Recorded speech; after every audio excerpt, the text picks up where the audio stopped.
Hello and welcome to my channel. If you're new here, what I like to do is to create videos that I would have found helpful when I first got out treasure hunting, looking for precious metals, jewelry, silverware, those sorts of things out at garage sales and thrift shops. Now today we have a real treat because we borrowed a Cameo collection. This actually comes from a mother of my children's classmates. I'm going to start with this particular piece here because this is probably my favorite of the pile. And what it is it's showing what a cameo actually is. It's in this case, it's a shell that has different layers, and those different layers are different colors. So when they carved the shell, they would carve it down so that the darker layer is present and the lighter layers are giving us our design. You can see if we flip it over here, if they'd gotten further, the shell even got darker at its lower layers. And in its most basic form, that's what a cameo is. In fact, I'll grab another one here that I really like the carving on, and I think it shows this effect very nicely. See how dark that background is. This is, again, another true cameo. But when they carved this one, they actually took the halo down to the point where you can even see some of the dark coming through the white on the halo. And I think that's an excellent example of what a cameo actually is. Now, as I mentioned, these things have been around for a long time. So we have 7,000 years of cameos to choose from, which I think probably accounts for why these are so popular to collect.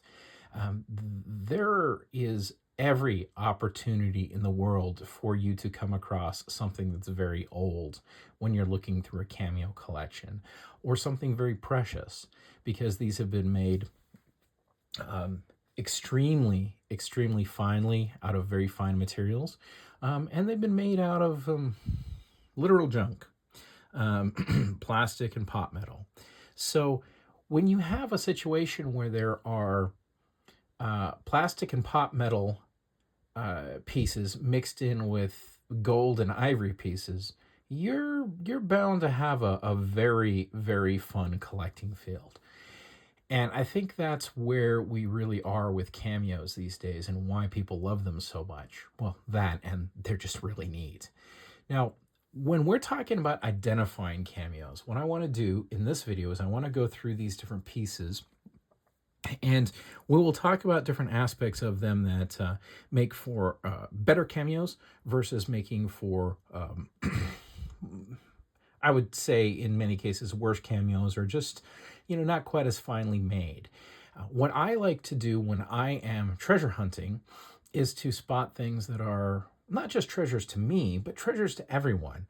And generally, treasure is going to be defined by the fact that it's finely crafted. It was probably very expensive originally, made out of interesting or precious materials, or is truly antique, and truly old, and was loved because of that. I tend to find objects that have a long history of being loved as being objects that are more interesting. And I think that's why the cameos are so appealing to me too, and why I keep holding this one without wanting to put it down, because despite it not being a precious metal, it is definitely my favorite of the lot. And we'll start talking about how to identify age, and maybe even give a bit of an era of what that age means with this piece. So as I zoom in, we can look at its construction.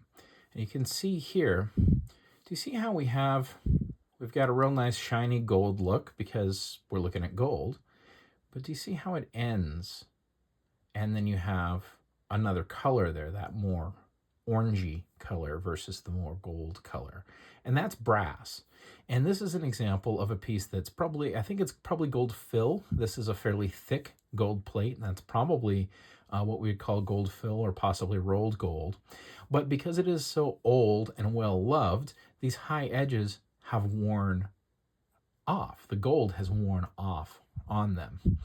And that is a very good indication of age of a piece, where the high parts that could wear off have worn off.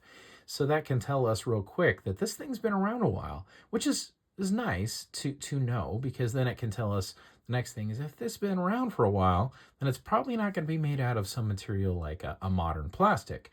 And when we look at this, we can see that this is definitely made out of a natural material. Now, we can also look, because most cameos you'll find out and about are pins. And we can also look at the construction of the pins. In this particular case, it looks like this pin is original to the piece. Now, keep in mind, when these pieces have been around for a while, pins are often replaced.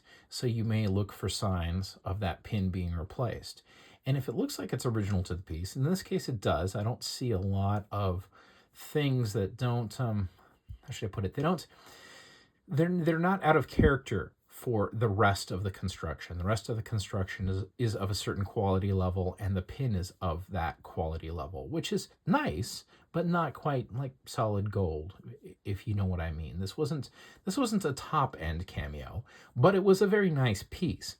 And it was well made, but it wasn't perfectly made. Now, the next thing you can look at for trying to pin down the age, pardon the pun there, I am a stay-at-home dad, I have to make puns occasionally, is how long the pin is. It fell out of fashion for the pin to extend out past the brooch in the early 1900s. So, when it actually extends out past the brooch, you get a little older. You get into, at least the late 1800s at the latest.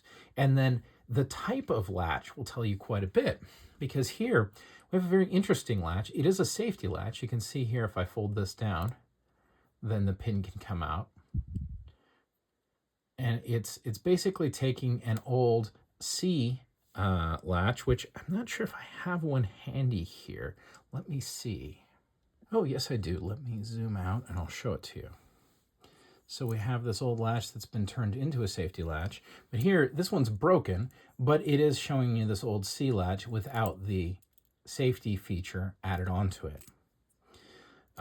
So this piece is probably a little older than this piece because of that.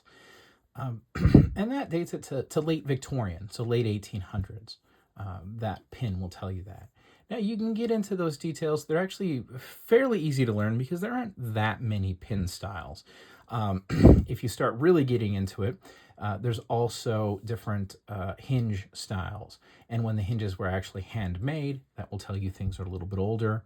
When these hinges and pins start to look more like, let me set this one down for a moment.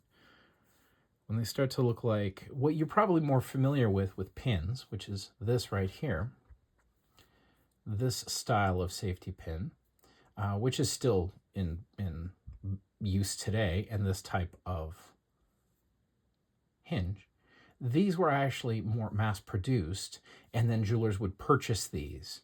So when these came into popularity around the turn of the 20th century, effectively anyone making one of these pins used one of these, maybe a higher quality one, but there's such a pain in the neck to make that you would just order it, and the mass-produced ones became standard.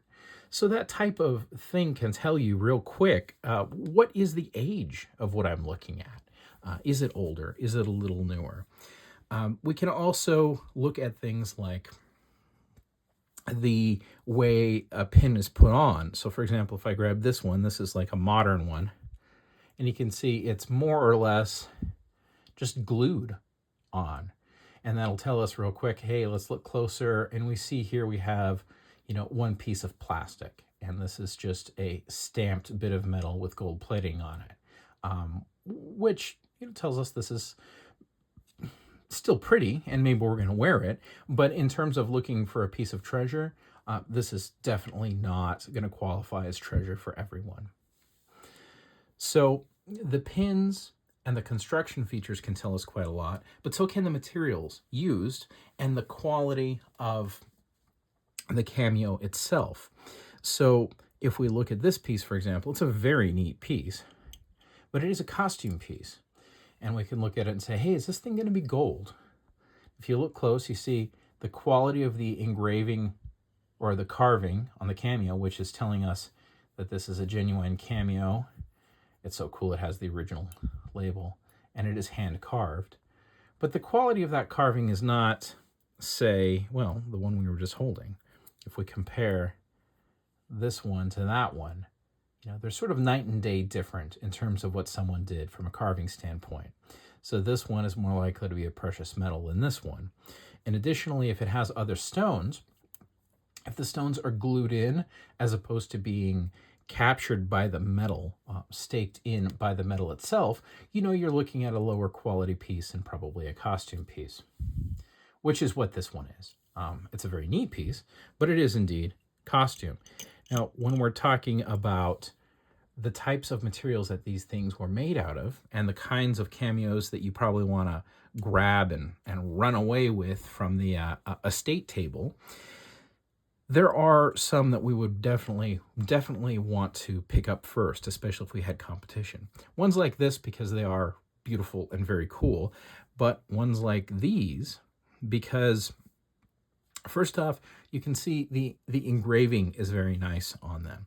And I'll start with this one right here. We'll have a look. Excuse me, not the engraving, the carving is very nice on these pieces. It's just a lovely carving. And then this piece is, I believe, precious coral. And again, we're looking at very nice craftsmanship, like exceptionally good craftsmanship. And if you look at this little hinge here, so in this case, we have a situation where we can wear this as a pendant or a pin, and that folds up or down very nicely, which tells us, boy, we want to take a closer look at this one. If we were to look at, let me see, I had one over here, I think. Where is it? Aha, here we go. So here we have an example of a very nice one also. You see the difference in the quality between the bail here that we can use to put this on our necklace versus this one. So this one is actually silver. If we zoom in here, we can see we've got 800, which is an indication of 80% silver. So it's nice, certainly. It's a little bit newer and it's silver, whereas this one, we can tell it's a little bit older because it has that same sort of safety pin we were looking at earlier. And if you were to be able to zoom in there, you can see 10K. So this is 10 karat gold and precious coral. So this is a very, very nice one versus this one, which is nice, versus, say, this one, which when we take a glance at it, it's okay, but it's very light compared to the other two. It's clearly just plastic. It's not crimped in very nicely. The pin is just glued on. And these are all things that can tell us very quickly what the quality of our cameo is. This applies to pretty much all jewelry, but for cameos, we also have the added ability to look at the quality of the carving, which not all jewelry has, but all cameos will. If we have a look here, you can see that we're actually going to go into something that isn't a cameo. Or if we're going to be nerdy about it, I'll say this isn't a true cameo. A true cameo will be a piece like this, where we have the different layers, all one material, but with different layers. This is two different materials, and the cameo carving itself, which is very fine and very nice, is attached to another material. Now, I can't tell you for sure what these two materials are. If you happen to know, please comment. I think possibly ivory and onyx, but I can't say for certain. Now, I think that those materials are more likely in this case because the quality of this piece is very fine when you look at it from the front. We have a very nice stone here. This lady is wearing her own little bit of jewelry. And if you flip it over, you can see that, if I do this here, you can see, if you look down in there, you can see through. And that is a sign that they wanted light through the stone. If you see where the back is clear on any piece of jewelry, that indicates that there's a little bit more attention being paid to the stone. And it indicates with a piece like this, when you start looking closely, that this is possibly a diamond. Now, I did test this, and it is in fact a diamond. And if you look through here, we have, again, the same type of latch, dating this to late Victorian, I believe. And if we zoom in, you can see right there, we have our 14 karat. Now, if you're out and about and you're picking something like this up, that 14 karat mark is going to be very difficult to see without some sort of zoom. So if you're at, say, an estate sale or a garage sale, and you want to basically walk away with it without having to whip out your magnifying glass and look over it very closely, and you don't have time necessarily because other people are competing with you generally, especially at estate sales, and probably at the kinds of sales that you'll find pieces like this at.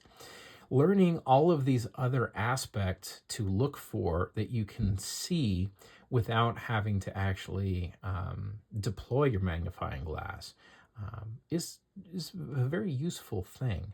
And that's what I'm hoping you're getting out of this video so far. Now, there are other things, like this is not technically a cameo in that it is multiple layers put on top of each other, but we call it a cameo, and honestly, why not? If we are interested in this form of jewelry, the current term for it is cameo, and I don't think we should be ashamed to use that term. We can call all of these things cameos, and if you want to know the technical terms of things, like, for example, here, this little clip-on earring is something people would probably lump in with cameos, but technically, because it's carved into the stone, it's intaglio instead of cameo. Does it matter what the term is? Well, if you're really into it, maybe. But for the sake of this video, I think we can talk about all of these different pieces as cameos and as things that we want to collect, potentially in the same class. Now, it's important to know that because we do have 7,000 years of these, there are a lot of things that kind of fall into this class these days. And the eras that these pieces can be found covering, it basically just goes all the way back. We've been looking at Victorian pieces. These pieces are all newer. These are all silver. This one's sterling. Most of these are like 800 silver, so they'd be probably made, maybe not the sterling one, but the other ones are probably made in Europe at some point. Here we have a piece which is, I believe, to be Bakelite, which of course dates it further in the future over, say, these pieces, which would be Victorian. They come in all sorts of different flavors. For example, here we have another Bakelite with a Bakelite necklace. This one, I believe, is actually, if we look here, Wedgwood, made in England. So here we have a situation where I believe Wedgwood was a porcelain maker. So people who collect pottery will potentially be interested in this cameo that Wedgwood made, which is another aspect of these which I think makes them so popular, that they often will span different kinds of collecting categories. For example, if we look up here, going back to this piece from earlier, this piece is not only a cameo in our loose sense of the word, but it's also a locket. If we open it up here, you can see we actually have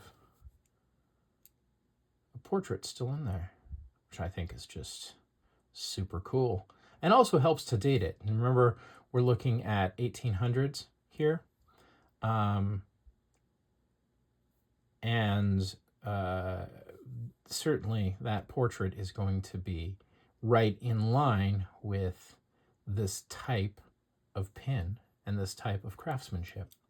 Now, this particular piece is not going to be gold. It's more, you can see where the plate is coming through here, But hey, it is certainly a neat one, and certainly one that I would run away with for $3, $4, $5 from a table at a garage sale. I hope you found this video valuable, and I also hope that if you can add any information to these in the comments, you do so. And the big reason is because the wonderful lady who loaned it to me would like to know more about these pieces too.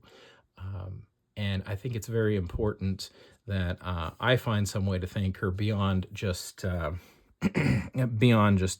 thank you.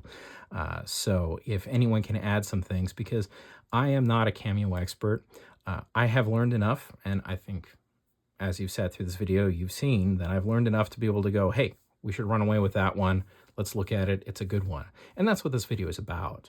But it's not going to go, I'm not going to be able to go in depth on what each and every piece in here is. I can tell you things like this is, silver filigree, this bracelet.